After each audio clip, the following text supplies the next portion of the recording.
Hey, t'es sur le point d'écouter un nouvel épisode de Bonjour c'est pour le poste by MyConnect, ton agence d'intérim digital du groupe Connect.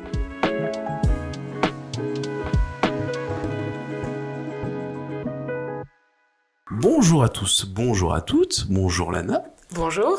Bienvenue pour une nouvelle émission de Bonjour c'est pour le poste. Du coup, Lana est notre invitée du jour. Comment vas-tu ? Bah, très bien. Un peu stressée bizarrement. Ouais. D'habitude, c'est moi qui prépare les gens à la prise de parole. Et là, là, c'est l'inverse. moi qui me retrouve de l'autre côté. Et ça fait du bien de se remettre, de revenir un peu à l'essentiel parfois. Ça me rappelle que pour mes clients, c'est pas facile non plus. Ne t'en fais pas, tout va bien se passer ici. En plus, c'est toi qui parles, donc du coup... Ouais, non, je tout suis doit bien se pipelette. passer. T'es pipelette ? Bah, c'est ce qu'on aime. Eh bien, Lana, je te laisse te présenter. Zen, détends-toi, ne t'en fais pas, tout va bien se passer. Je te laisse te présenter une première. Ça marche. Et vas-y. Alors bonjour à tous, je m'appelle Lana Chouraki, j'ai 29 ans et je suis la fondatrice d'Atagiz. Alors Atagiz, c'est une boîte dans le domaine du recrutement initialement, mais avec vraiment deux volets. Le premier volet, et qui est l'ADN de base, c'est la partie job coaching et accompagnement dans les transitions professionnelles, donc qui s'adresse vraiment à des particuliers qui sont en recherche d'emploi ou en prévision d'une future recherche d'emploi, et donc les accompagner vraiment dans le cadre de cette transition professionnelle sur tous les aspects de la recherche d'emploi et pas juste les aspects techniques, outils de la recherche d'emploi, mais aussi les aspects plus liés au projet professionnel. Et un autre volet qui est venu vraiment s'installer au fur et à mesure, plutôt sur la base de mon parcours, que je pourrais vous présenter après. Bien sûr. Si je suis pas trop... Non. Et qui là est plutôt une activité de recrutement et de chasse de tête, plutôt pour des TPE, PME, start-up, sur l'accompagnement en création de postes aussi beaucoup, parce que c'est ce qui me fait kiffer aussi, sur la notion d'organisation des compétences, constitution d'une équipe, accompagnement au développement, donc que ce soit pour les entreprises ou les particuliers. Voilà, j'aime aider les autres à grandir. Voilà. Très bien, parfait. C'est un beau projet, très beau projet. Principalement en France, j'imagine. Oui. Dans d'autres pays aussi ou pas du tout ? Non, pas encore. Mais non, en France, beaucoup. Alors, ma boîte est basée sur Paris. Après, j'accompagne des personnes vraiment sur toute la France, Toulouse, Nantes. J'ai eu de tout. D'accord, Voilà. très bien.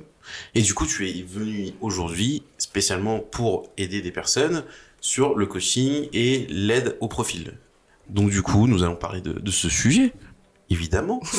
Alors, d'où est venue cette passion pour aider des personnes, du coup ? Est-ce qu'il y a une expérience professionnelle derrière ça, une expérience de vie ? Qu'est-ce qui s'est passé ? Alors, j'ai commencé mon parcours avec des études de psychologie, donc je pense que déjà ça pose les bases.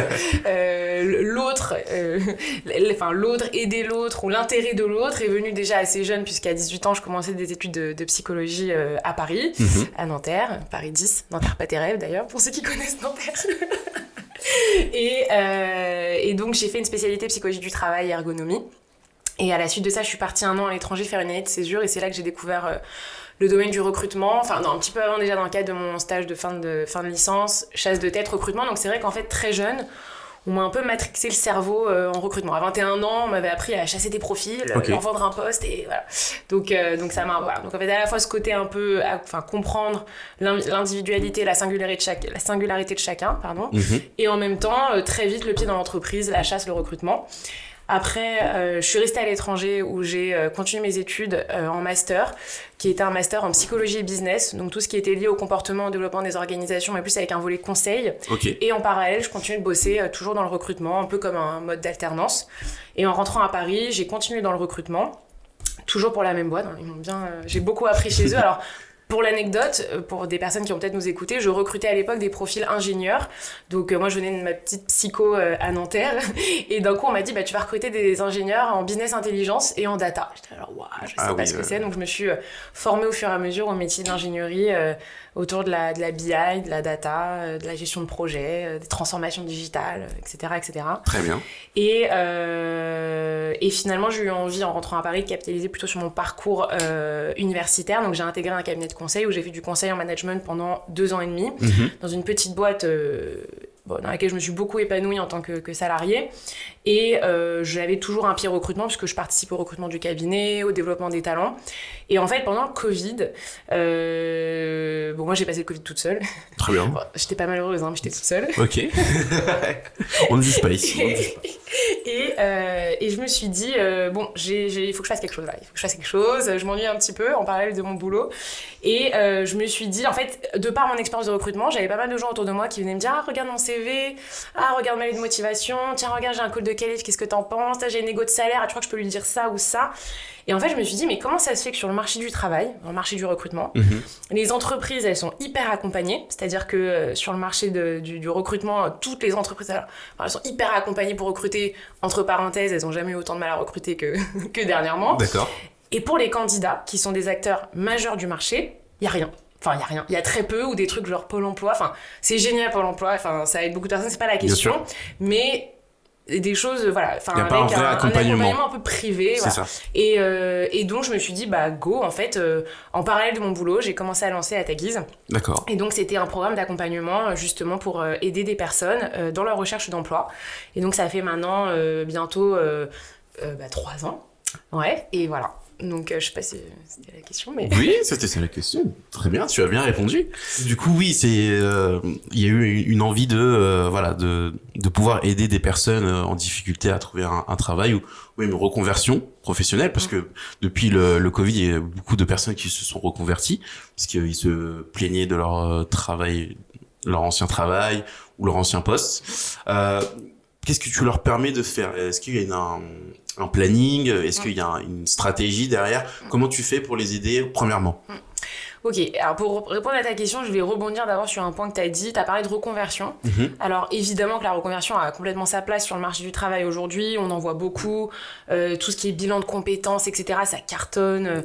Et c'est génial parce que c'est des très bonnes démarches d'introspection, notamment professionnelles. Donc surtout, c'est top. En revanche, en fait, je trouve que c'est un peu binaire. C'est-à-dire qu'aujourd'hui, c'est soit tu as ton job, tu t'épanouis, tu continues dedans, soit sinon tu fais une reconversion et tu deviens... t'es avocat sur Paris et tu t'ouvres une brasserie dans un village dans le sud de la France. Alors, enfin, je trouve que c'est un peu binaire, alors qu'au final, pour moi, la transition professionnelle, c'est aussi juste se dire, j'ai peut-être pas envie de tout déconstruire pour tout reconstruire, mais déjà peut-être me prendre du recul, me poser un certain nombre de questions et peut-être réajuster mon projet professionnel. Donc moi déjà, j'accompagne plus des personnes qui sont dans une logique de réajustement de projet professionnel pour que déjà ils soient plus en accord avec eux-mêmes, sans pour autant changer de métier. Ça peut être changer de type de boîte, changer de secteur d'activité, changer de posture. Changer les petites pièces du puzzle qui ne s'accrochent pas à son puzzle original. Exactement. Et du coup trouver le bon puzzle. Et comment on va aussi comprendre la personne pour vraiment capitaliser sur son parcours. Ouais. Sans pour autant jeter le bébé avec l'eau du bain. C'est-à-dire, on va pas tout jeter à la poubelle et hop, on redémarre. Alors, le bilan de compétences, normalement, permet aussi de travailler sur les compétences transférables, donc savoir qu'est-ce que tu as aujourd'hui et comment tu l'amènes dans ton nouveau projet professionnel. Mais moi, l'idée, c'est que j'accompagne déjà les personnes à affiner, à réajuster leur projet professionnel pour qu'ils soient plus proactifs, plus conscients de leurs choix, de leurs décisions professionnelles et derrière, après, de le mettre en action sur le marché du travail de manière la plus efficace possible. D'accord. Et donc, du coup, mon accompagnement, il a vraiment, en job coaching, en tout cas, il a vraiment, je dirais, 2 blocs qui sont pour moi les fondements essentiels d'une recherche d'emploi réussie et optimisée. Alors, évidemment, c'est pas parce que vous passez pas par ces étapes-là que vous pouvez pas réussir votre recherche, mais en tout cas, je pense que si on veut faire quelque chose de construit, etc., ça peut être bien de faire comme ça. Les premiers, c'est ce que j'appelle vraiment poser les fondements de la démarche. Okay. C'est déjà se dire, ok, qui je suis moi sur le marché du travail? C'est quoi mon bilan professionnel aujourd'hui? Qu'est-ce que j'ai fait? Comment j'ai pris mes décisions tout au long de mon parcours qui font que j'en suis là aujourd'hui? C'est quoi mon savoir-faire? Quelles sont mes compétences? Bien sûr. C'est quoi mon savoir-être, pardon. Donc, qui je suis? De quoi j'ai besoin pour être bien? Et qu'est-ce que je veux, qu'est-ce que je veux plus? Donc ça, c'est déjà se recentrer un peu sur nous, donc prendre du recul, prendre de la hauteur. Deuxième étape, c'est finalement, qu'est-ce que je cible comme type de poste? Donc finalement, qu'est-ce que je veux comme type de poste et qu'est-ce que je veux comme type d'entreprise. D'accord. Ensuite, c'est vraiment étudier le marché du travail aussi pour comprendre comment s'y positionner en fonction de ce que je cible. Est-ce que certains postes demandent plus ça et donc dans ces cas-là, moi je pense que je peux plus me positionner comme ci ou comme ça. Voilà, c'est faire un peu cette étude dans un premier temps. Et une fois qu'on a compris qui tu es, et qu'est-ce que tu cibles, et ben là, on peut en effet refaire un CV et en fait travailler de façon très concrète sur ce que j'appelle moi les outils de recrutement. Donc, ça va avoir un CV, le CV vidéo, parce que j'en fais de plus en plus. Et que ça devient de plus en plus important. Mais voilà, le CV vidéo, pour moi, c'est... il y a 2-3 ans déjà, j'en faisais, je trouvais que je disais que c'était l'avenir du recrutement. Pour moi, je pense qu'on est déjà dans l'actualité du recrutement, dans le présent, parce que je vois des résultats extraordinaires avec le CV vidéo et j'ai des clients côté entreprise qui m'en demandent de plus en plus aussi. Mais voilà, et après, travailler les entretiens, travailler le storytelling, travailler le discours et la posture. Mais si tu n'as pas posé les fondements de ta démarche de recherche du travail en amont, cette partie vraiment concrète de la recherche, ton CV, ton discours, ta posture, ce que tu vas émaner de toi, ce sera pas au top. Enfin, D'accord. En tout cas, c'est ma conviction. Et c'est comme ça que j'accompagne mes clients à atteindre le poste qu'ils ciblent, à le définir et à l'obtenir. Voilà, on va dire ça comme ça. Très bien. En parlant du coup de ces nouveaux fondements, les personnes du coup, elles vont s'interroger sur est-ce que j'arrête mon métier tout de suite pour en faire une pause ou est-ce que je reste dans mon poste actuel, parce qu'il faut quand même ramener un peu un salaire, enfin il faut ramener un salaire évidemment pour vivre. Qu'est-ce que tu leur conseilles? Est-ce qu'il faut faire vraiment une pause, s'inscrire à Pôle emploi ou continuer à faire ce qu'on fait actuellement tout en cherchant à se renouveler, à trouver des nouveaux objectifs, etc. Qu'est-ce que tu leur proposes? Je pense que l'un n'empêche pas l'autre. Pôle emploi, pour moi, l'idée de se mettre au chômage, c'est un peu anecdotique. C'est plus dans quelles conditions tu peux quitter ton emploi et en effet, est-ce que ça te permet de bénéficier du chômage? Si tu peux bénéficier du chômage, franchement, oui, en effet, profites-en parce que c'est ce que j'appelle du coup une pause professionnelle. Et il faut dire une chose, la pause professionnelle, elle est rare aujourd'hui dans un parcours, dans une carrière. Et on a la chance en France de pouvoir bénéficier de temps en temps de pauses professionnelles, bien sûr quand on est accompagné par le chômage. Donc l'idée c'est de pouvoir avoir l'esprit en effet disponible pour se poser les bonnes questions, ne pas être pris par le quotidien, etc., le travail. Mais sinon, donc si vous avez l'opportunité de le faire, oui bien sûr, mais sinon je pense qu'on peut tout à fait se poser ce genre de questions en étant en poste. Donc non, en fait l'idée c'est juste de se dire... Pour moi, c'est juste être conscient de... déjà être capable de poser le constat. Est-ce que je suis bien? Est-ce que je suis pas bien dans mon boulot? Ça, ce serait un peu passer à l'action. C'est-à-dire que... Avant de passer à l'action, c'est d'abord finalement... pas se mettre la tête dans le sac. Très bien. Pas se mettre la tête dans le sac. Pas accélérer d'un coup, quoi. Pas accélérer d'un coup. Et surtout pour moi, l'erreur absolue que je vois, et ça je vous le dis à toutes les personnes qui nous écoutent, si vous vous rendez compte qu'il y a quelque chose qui va pas et que vous dites tiens, j'ai envie de changer de boulot, l'erreur à faire, c'est remettre son CV à jour et bim, je l'envoie. Ça, c'est l'erreur. Alors, encore une fois, je dis pas que ça peut pas marcher, mais très souvent, quand ça marche pas, c'est parce qu'il y a il y a un petit nœud à ce niveau-là. Ok. Plus important, c'est d'abord se poser les questions dont je vous ai posées au début, pour après, derrière, actionner un CV qui sera utile. Donc, avant de passer à l'action, pour moi, il y a quand même une phase de réflexion. Je reviens toujours aux deux aspects, les fondements et après, passer à l'action. Et déjà, première étape, c'est se dire, ok, est-ce que je suis bien, est-ce que je suis pas bien? Pourquoi je suis pas bien? Okay. Alors finalement, pourquoi je suis pas bien dans mon poste aujourd'hui? Est-ce que c'est qu'une question de salaire? Est-ce que c'est une question d'environnement de travail? Est-ce que c'est une question de contenu de poste? Est-ce que c'est une question de rapport à mon management? Est-ce que c'est une question de rapport à ma vie perso et la place qu'a mon travail dans ma vie perso? Est-ce que c'est parce que je m'ennuie? Enfin voilà, c'est déjà de faire tous ces constats-là et d'être lucide vis-à-vis de ça. Et ensuite, une fois qu'on a fait les constats, te dire ok, c'est quoi après ma marge de manœuvre? Où est-ce que j'en suis aujourd'hui dans mon parcours?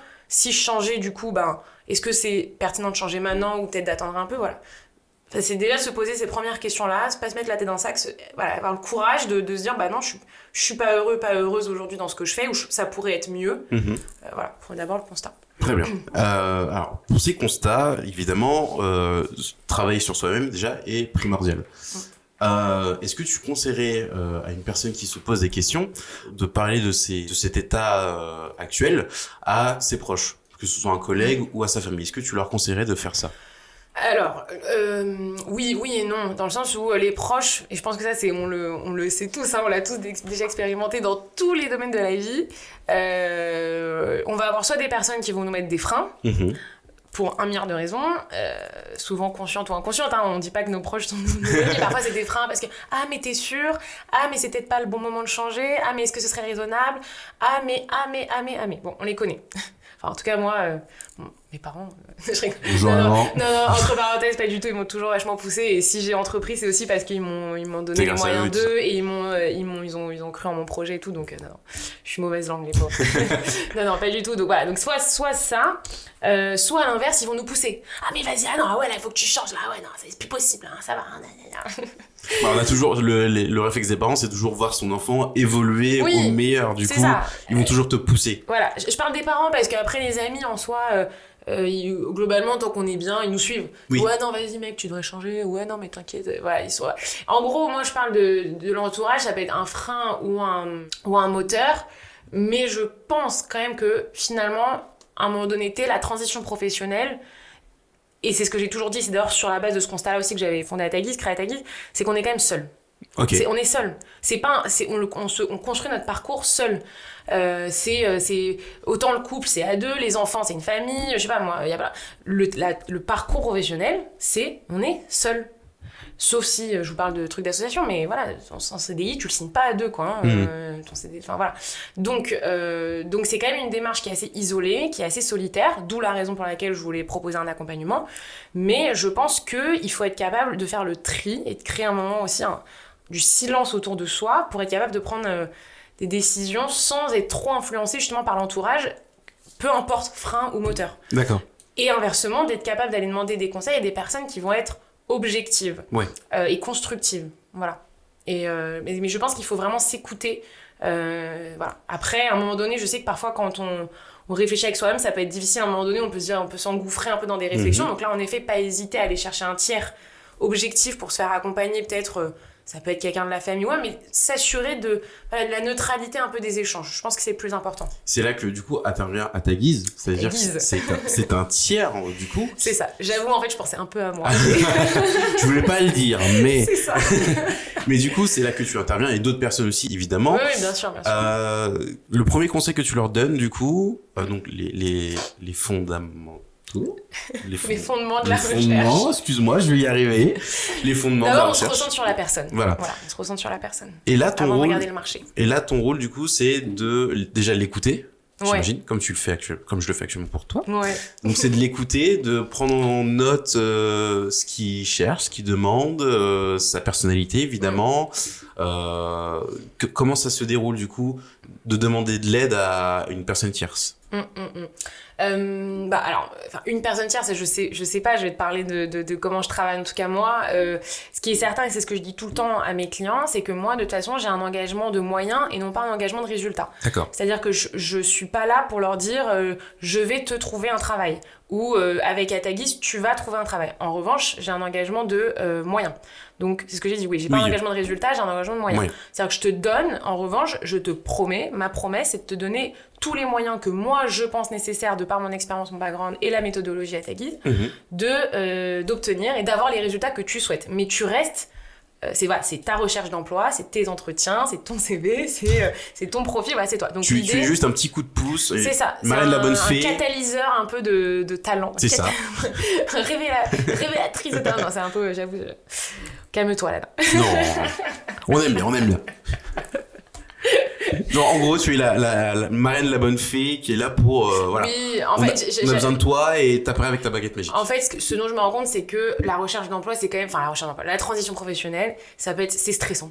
Oui. C'est stressant pour un milliard de choses, un milliard de raisons, et ça fait souvent écho à des moments de vie dans lesquels on est, ça fait souvent écho à des périodes de vie qu'on finit et dont on a envie de tourner la page, etc., etc. Et aussi, c'est vrai, c'est un truc assez opaque. Je me rends compte que c'est très opaque pour les gens. Il y a beaucoup de flou très souvent autour de ce changement-là. Alors c'est peut-être du flou qui va être créé parce qu'il y a des craintes, parce que c'est un peu parasité par un milliard de sentiments, d'émotions qu'on peut avoir. Mais moi, ce que j'amène quand même, c'est un chemin clair, semé d'étapes. Donc je structure, je rassure, qui permet, in fine, toujours très orienté action, très concrète, très orienté marché du travail. Et ça, c'est aussi mon conseil. C'est que l'idée, c'est pas de s'embourber dans des réflexions et machin, etc. C'est de pouvoir vraiment assez vite réfléchir, mais réfléchir efficacement. D'accord. Je dis pas que réfléchir, c'est pas bien, mais c'est pas avec moi. C'est un psy, un coach ou peu importe. Voilà, ici, à Atagis, on réfléchit, mais on réfléchit dans le but de se remettre sur le marché du travail, d'actionner un retour sur le marché du travail, etc., etc. Donc l'idée, c'est vraiment de comprendre la personne, sa singularité, ses forces, ses faiblesses, ses compétences, son background, ses envies, ses besoins, sa période de vie. Et après, derrière, avec tout ça, de l'amener sur le marché du travail. Je sais pas si j'ai vraiment répondu à ta question. Si, ça allait. Après, j'avais une autre question. Enfin, après, c'est pas vraiment une question. Mais est-ce que tu as une anecdote par rapport à ça, par rapport à un exemple un peu particulier, voilà, qui sortait de l'original, on va dire, où tu t'es dit, ça va être compliqué, mais on va réussir à travailler dessus et ça va le faire. Ouais, j'en ai eu, je me rappelle mes premiers accompagnements, aussi parce que je testais un peu ma méthode. C'était il y a 3 ans, du coup? Ouais, chaque personne était un nouveau challenge. Ok. Parce que c'est vrai aussi, rien que d'en parler, j'ai des émotions. Chaque personne est un nouveau challenge, parce que c'est vrai aussi que j'en faisais une affaire personnelle. Je me dis, oh là là, lui il vient me voir, il faut que je réussisse, etc. Bon, voilà, l'histoire a montré que ça a marché, et c'est pour ça qu'aujourd'hui je suis assez apaisée d'en discuter comme ça. Mais en fait, je pourrais raconter beaucoup d'anecdotes. En fait, ce que j'ai beaucoup, moi, comme typologie de clients, c'est des clientes, déjà beaucoup de femmes, entre 30 et 45 ans, des profils cadres, qui ont un bagage.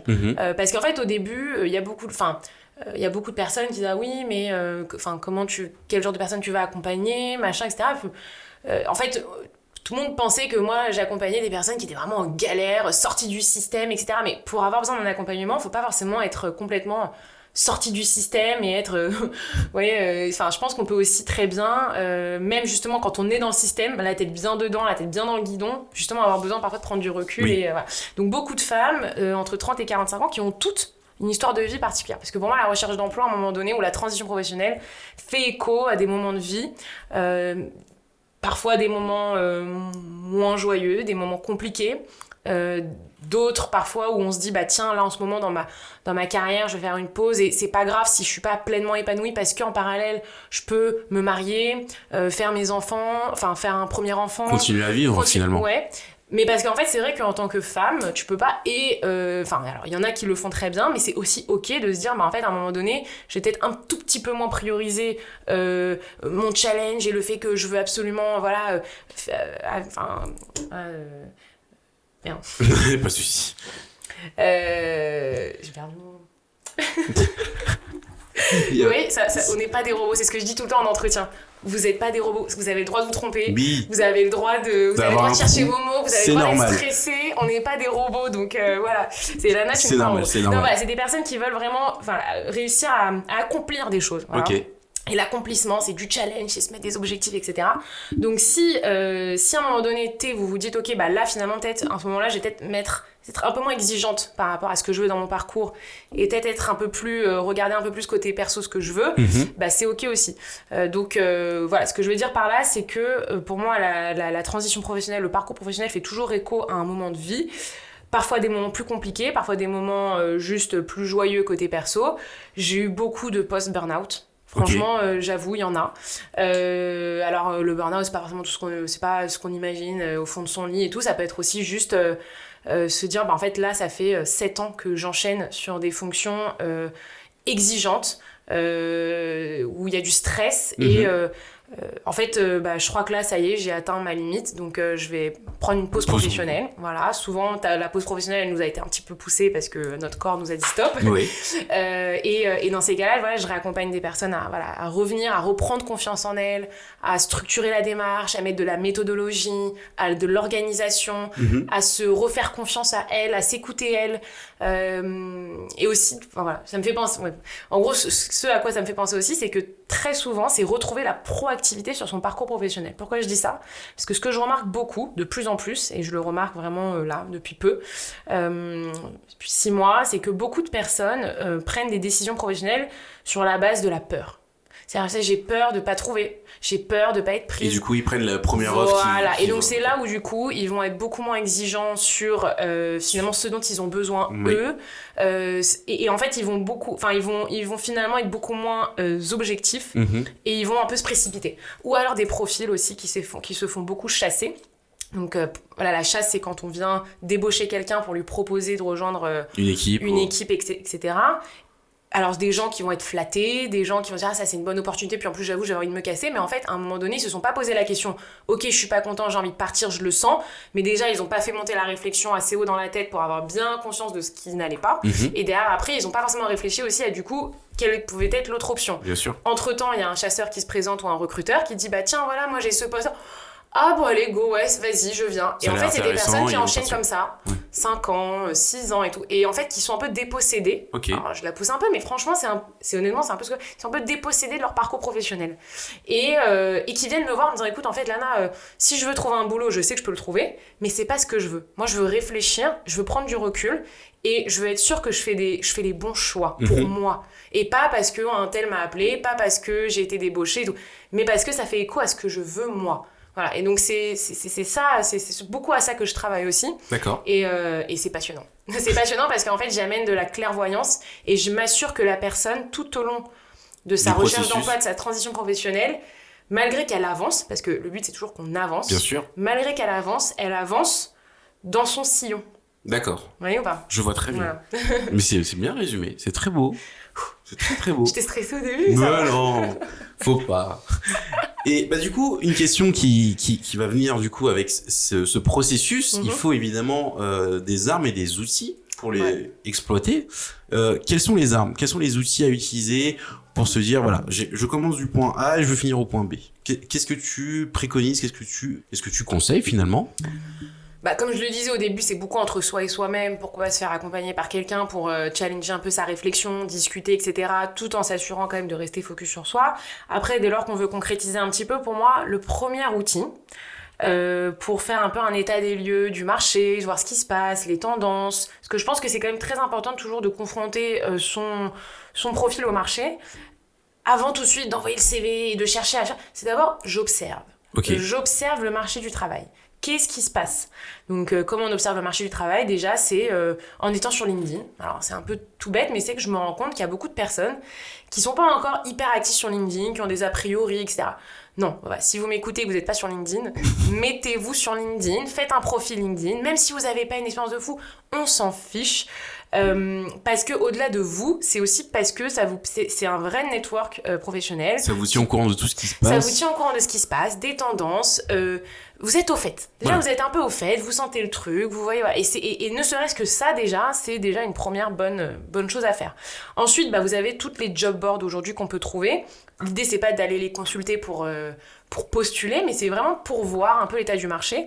Donc, je sais pas si je peux en citer quelques-unes, mais voilà, il y a des très bonnes job boards. Enfin, moi, je trouve que Welcome to Jungle, c'est une super job board. Au-delà du fait que la plateforme est cool, qu'ils ont un média super sympa, etc., c'est surtout parce que ça permet de découvrir l'univers d'une entreprise et de se rendre de prendre conscience aussi de ah tiens ça j'aime bien comment ils parlent, ah ça a l'air sympa, ah tiens ouais ok, ah ils sont habillés comme ça, vous voyez vous pensez que c'est des détails mais en fait tout ça rentre en compte dans la recherche d'emploi et surtout ça permet de candidater en candidature spontanée.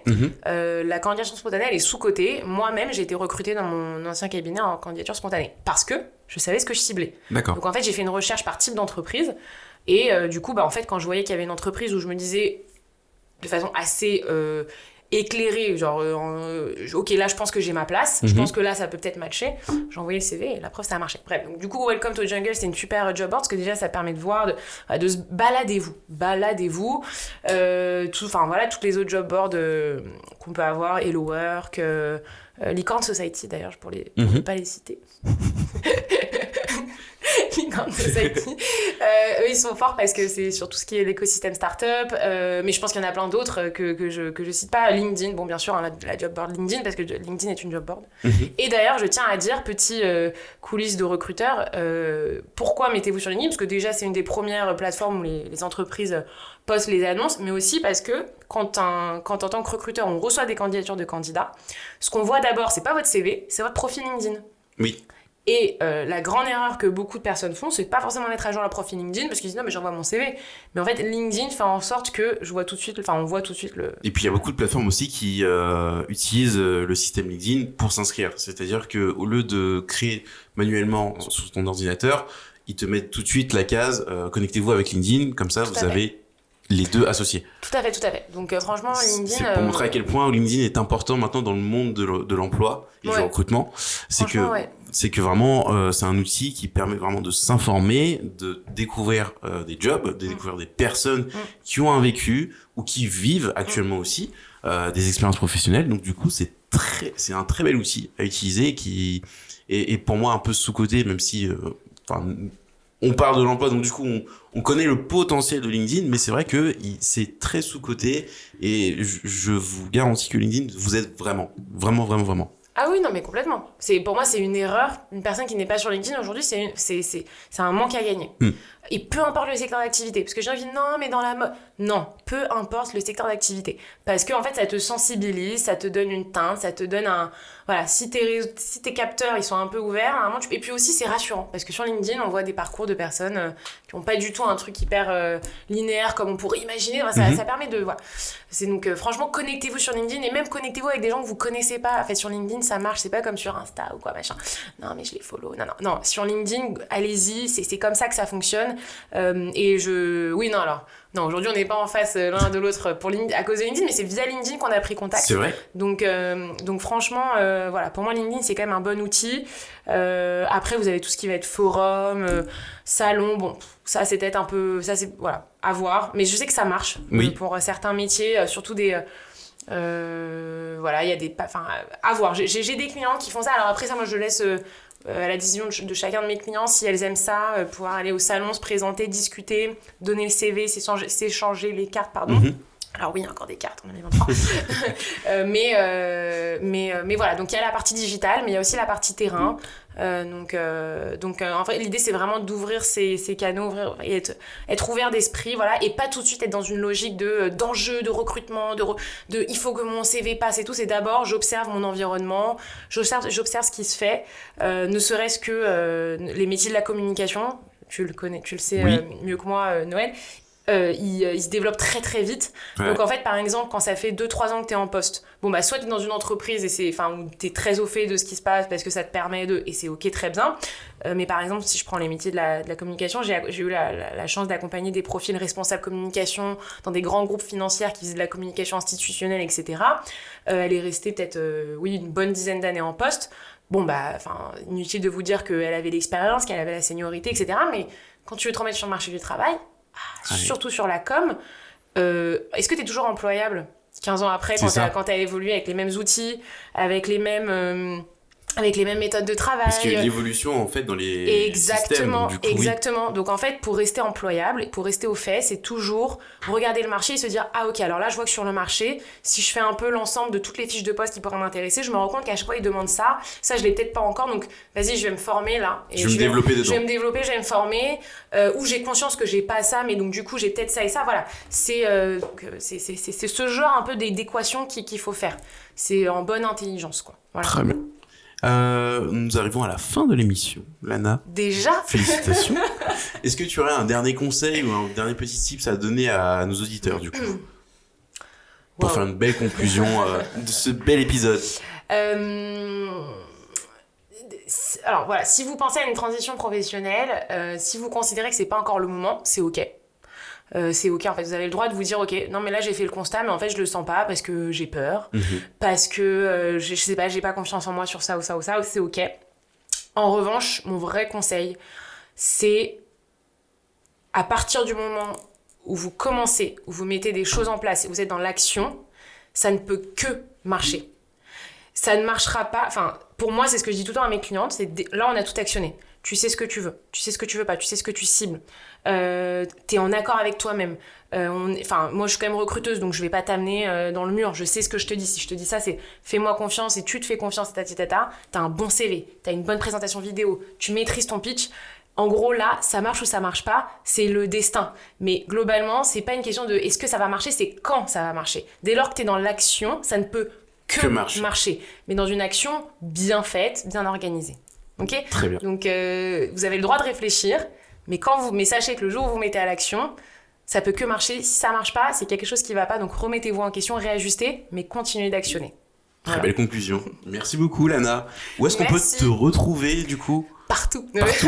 LinkedIn, j'imagine. LinkedIn, bien sûr, Instagram, TikTok, mon site internet, là, je suis en train de le refaire, mais il sortira bientôt. Je pense que quand le podcast sera sorti, j'aurai plaisir de vous accueillir sur mon nouveau site internet.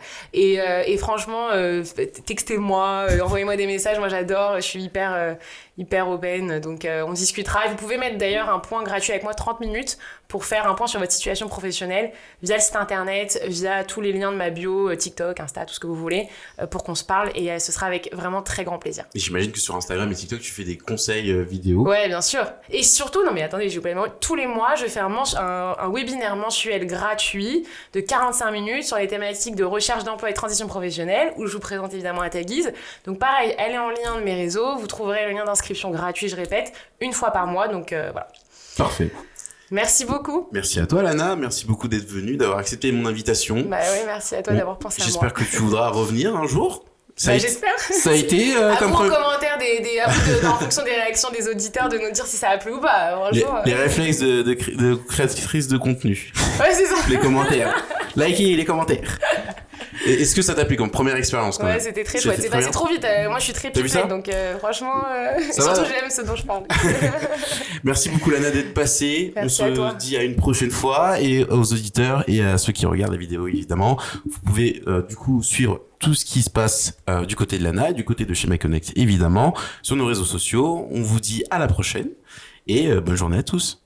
Si t'as aimé la vidéo, like, partage et abonne-toi. Ça fait toujours plaisir. Allez, à plus.